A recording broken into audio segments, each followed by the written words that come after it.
Retour du coronavirus à Valdebebas du côté du Real Madrid. 5 joueurs sont touchés. C'est parti pour une nouvelle vidéo. Tu nous en veux car on en fera toujours plus que toi.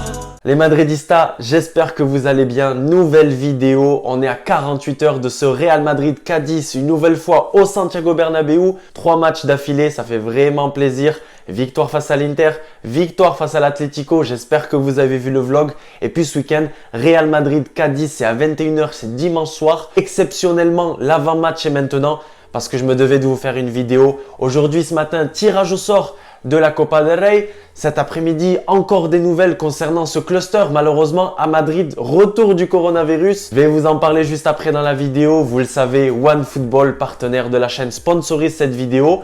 Hier, justement, je suis tranquillement sur mon téléphone et boum, je vois que ça s'emballe sur Twitter, sur Instagram. J'ouvre directement l'application OneFootball où il y a toutes les informations du Real. Vous savez que vous avez le lien dans la description pour la télécharger. C'est totalement gratuit sur iOS, sur Android. Les gars, malheureusement, j'ouvre l'application. Bale, coronavirus. Modric, coronavirus. Marcelo, Lunin, Asensio, David Ancelotti, le fils de Carlo Ancelotti. Je me dis, mais c'est pas possible, ils sortent d'où ces 6 joueurs touchés? Apparemment, Oblak avait été malade, donc par rapport au derby, il y a des possibilités. Effectivement, s'il est allé checker tous les joueurs, s'ils se sont collés, etc. Et qu'il y a eu aussi les 2 jours de repos. Vous savez que du côté de Madrid, après la victoire, il fallait souffler parce qu'on enchaînait 5 matchs. Voilà, il y a eu des joueurs positifs malheureusement. Donc j'ai vu directement vos messages, j'ai vu que sur Twitter ça partait dans tous les sens. Il y en a qui ont eu peur, qui se sont dit que ça y est, la Liga c'est terminé, ce week-end on va pas jouer. Vous le savez malheureusement en Première Ligue, c'est en train de s'annuler petit à petit. Ce week-end il reste que quelques matchs, tout s'arrête en Première Ligue et vraiment ça fait pas plaisir parce qu'enfin on avait retrouvé le football, on avait retrouvé du public, les supporters dans le stade. J'espère que vous avez vu le vlog, c'était incroyable à Madrid, merci beaucoup parce qu'on est quasiment à 10K, c'était fou et là je me dis repartir dans un truc de confinement, couvre-feu, plus de monde dans les stades, j'espère qu'il n'y aura rien de grave, pas de nouvelles annonces dans les prochains jours, dans les prochaines semaines, vraiment les Madridistas. Mais du coup voilà, ce côté droit il est directement impacté. Gareth Bale sur ce côté droit qui revenait petit à petit, on a l'impression qu'il n'y a que des malheurs qui s'enchaînent pour lui. Marcelo, il y a As le journal qui nous dit Marcelo, ni minute ni chance, le mec n'a rien. Le seul match où il peut avoir une toute petite chance de jouer, vu que voilà on se l'est beaucoup dit, il y aura un petit peu de rotation, on peut reposer Ferland Mendy qui a tout enchaîné et mettre Marcelo quelques minutes à domicile face à Cadiz. Allez, peut-être qu'on peut se le permettre. Bale, il y avait une possibilité de le voir jouer. C'est pareil. Asensio, l'homme en forme. Allez, boum, positif. La seule bonne nouvelle de la journée, les Madridistas, c'est que Modric est négatif. 2 jours après avoir été testé positif, aujourd'hui il est négatif. Le PCR, ça, il n'y a vraiment aucun doute. Tout est négatif pour Luka Modric, le Croate. La seule chose, c'est que pour dimanche, ça peut être compliqué. Je vous explique pourquoi. Vous avez été nombreux à me demander sur Instagram. Le Insta s'affiche ici, n'hésite pas à t'abonner parce qu'on est bientôt à 1000 abonnés et ça fait vraiment plaisir. Avant la fin de l'année, 1000 abonnés sur Insta et les 20 000, si on peut aller chercher les 20K avant la fin de l'année, franchement merci. Donc n'hésite pas aussi à t'abonner sur la chaîne YouTube si cette vidéo te plaît. Je reviens rapidement sur Modric. Il y a Sergio Quilante, journaliste de Goal, qui nous dit « C'est simple, pour Modric, normalement il y a 10 jours d'isolement lorsqu'on a le Covid ou la Covid.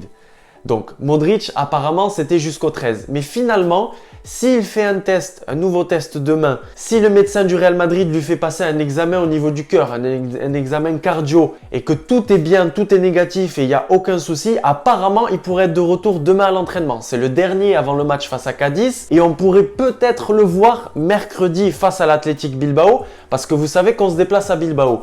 Le seul truc, c'est que malheureusement, on ne peut pas aller au-delà de la communauté de Madrid et de la communauté là-bas à Bilbao. C'est assez compliqué. Apparemment, les politiques, ils ont dit on n'en a rien à faire que ce soit un footballeur ou pas. Normalement, c'est 10 jours d'isolement lorsqu'on a Covid. La seule possibilité de le voir dimanche ou de le voir mercredi, les Madridistas, c'est que Modric s'est fait vacciner. Donc, vu qu'il est vacciné, a priori, il ne devrait pas respecter ces 10 jours d'isolement. Donc, on attend les nouvelles pour Modric. Peut-être ce week-end, ça me paraît compliqué, mais sûrement face à Bilbao si tout ça se passe. Et puis après, malheureusement, Bale, Rodrigo, Asensio, Lunin et Marcelo et David Ancelotti, malheureusement, on ne les aura pas pour ce match-là et pour le match face à Bilbao. On leur souhaite un bon rétablissement. On espère que tout va bien se passer. Normalement, il n'y aura pas de soucis les Madridistas. Et donc, du coup, j'enchaîne sur le tirage au sort ce matin de ces 16e de finale de Copa del Rey. Real Madrid Alcoyano, ou plutôt Alcoyano Real Madrid. Ça me fait penser au match de l'an dernier. Je les ai là encore, je l'ai là le match, je ne l'ai pas avalé encore. Élimination honteuse avec un match mais désastreux. Vraiment, je me rappellerai toute ma vie de ce match. Juste après ce match, c'est un petit peu mieux reparti. Puis finalement, on est allé en demi-finale de Ligue des Champions, en deuxième de Liga, deux doigts de gagner le titre, etc. Mais je me rappelle qu'à cette époque-là, c'était pas joli. Eden Hazard, je me rappelle de son match. Militao qui nous fait cette erreur malheureusement. Là, c'est un autre Real Madrid. C'est Real Madrid version Carlo Ancelotti. Une équipe portée vers l'avant. Une équipe qui presse haut. Une équipe qui court, qui fait les efforts ensemble. Une défense totalement retrouvée, qui est très solide, une charnière exceptionnelle, j'ai pas peur de le dire. Carvajal, malheureusement, vous le savez, pour ce match, ça risque d'être compliqué. Effectivement, il a des douleurs musculaires après son match face à l'Atlético de Madrid. Donc voilà, on n'est pas sûr de voir l'Espagnol. Du côté gauche, je pense que ce sera du coup Ferland Mendy qui n'aura pas de repos. Au milieu de terrain, on a beaucoup vu, oui, rotation. Même moi, je vous le disais, peut-être que face à Cadiz, on va voir Camavinga, Valverde. J'espère que ça va se passer. J'espère qu'on va quand même garder un équilibre. Il ne faut pas non plus s'amuser à mettre une équipe B parce que cette équipe de Cadiz, même si elle est mal classée, elle peut venir te faire un hold-up à la maison. On ne sait jamais, vraiment, il faut faire attention. Il ne faut pas sous-estimer les adversaires, jamais sous-estimer les adversaires, les Madridistas. Et puis après, au niveau de l'attaque, malheureusement, il y a un autre joueur qui est incertain, c'est notre 9. C'est Karim qui nous a mis ce but exceptionnel. J'espère que vous avez vu le vlog et vous avez ce but que j'ai pu filmer en direct. Karim Benzema qui s'est entraîné encore une fois seul à Valdebebas avec ballon. C'est mauvais signe à 48 heures d'un match. Le truc, c'est qu'on va pouvoir faire jouer Jovic. Jovic qui a été intéressant face à l'Inter Milan, qui a été intéressant face à la Real Sociedad. Cadiz, c'est 18e de Liga, c'est en difficulté. Ça reste sur un nul, 3 défaites et une victoire. Il faut remonter à début novembre. Ils se sont qualifiés effectivement en Copa del Rey, donc ça c'est le point positif pour eux. Il y a le jeune Victor Chust, prêté par le Real Madrid, par le Castilla. On va voir ce qui va se passer ce week-end, mais je me fais pas de soucis. Notre équipe est très solide. Va y avoir des rotations, mais il va y avoir aussi une base. Ne pensez pas que Carlo Ancelotti va nous mettre une équipe B ou une équipe C. Est-ce qu'on va voir Eden Hazard jouer? Ça, c'est la question du week-end. Je vois tous les Belges sur Twitter qui se désespèrent, les pauvres. On veut voir Eden Hazard, on veut voir Eden Hazard, on veut voir Eden Hazard. Donc vraiment, est-ce qu'on verra Eden Hazard sur ce côté gauche à la place de Vinicius Junior? Je ne sais pas. Est-ce qu'il peut être aligné sur un côté droit? Je ne sais pas non plus. Vu que on perd en une semaine Bale Covid, Rodrigo Covid et Asensio Covid, clairement nos 3 ailiers.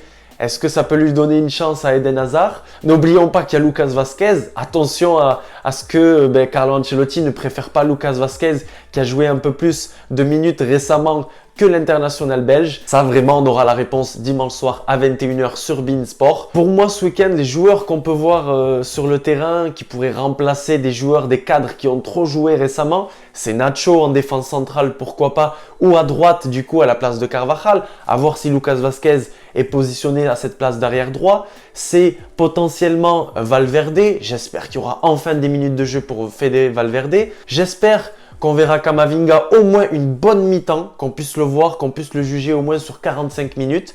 Et puis pour moi, après la dernière possibilité, comme je vous l'ai dit pendant un moment, c'est Eden Hazard sur ce côté droit ou sur le côté gauche pour remplacer Vinicius Junior qui pareil enchaîne plus de 18 matchs d'affilée. Et puis la charnière, va-t-elle souffler ou pas? Ça on verra. Et vous savez, malheureusement, le virus ne touche pas que le Real Madrid. Mercredi prochain, notre adversaire, c'est l'Athletic Bilbao, qui compte aujourd'hui 2 positifs. Et les 2 joueurs sont plutôt importants. On parle de Inigo Martinez en défense centrale, et puis on parle de Unai Simon dans les cages. Donc malheureusement pour eux, à 4 jours du match, perdre ton défenseur central, un pilier, un mec qui joue en sélection, et perdre ton gardien, ça la fout un petit peu mal, vraiment, parce que ce match, il va être très important.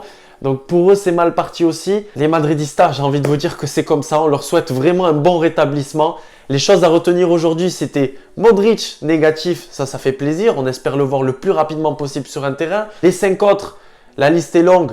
J'espère aussi le revoir très rapidement. Pourquoi pas face à Bilbao, même si ça me paraît un peu short. Et puis que le Real Madrid est tombé encore une fois face à Alcoyano. Donnez-moi votre équipe face à Cadiz, équipe B, est-ce que vous voulez faire tourner ou pas? Est-ce que pour vous, Casemiro doit être remplacé par Blanco? Blanco, je le vois dans tous les commentaires. On veut voir Blanco, on veut voir Blanco, on veut voir Blanco. Peut-être qu'il aura une mi-temps dans les jambes. Moi, vraiment, je lui souhaite. Je souhaite voir Blanco, je souhaite voir Camavinga. Ces joueurs, il faut bien qu'ils jouent à un moment donné. Là, on a passé ces 5 matchs décisifs. Il faut encore dire bravo au staff et aux joueurs.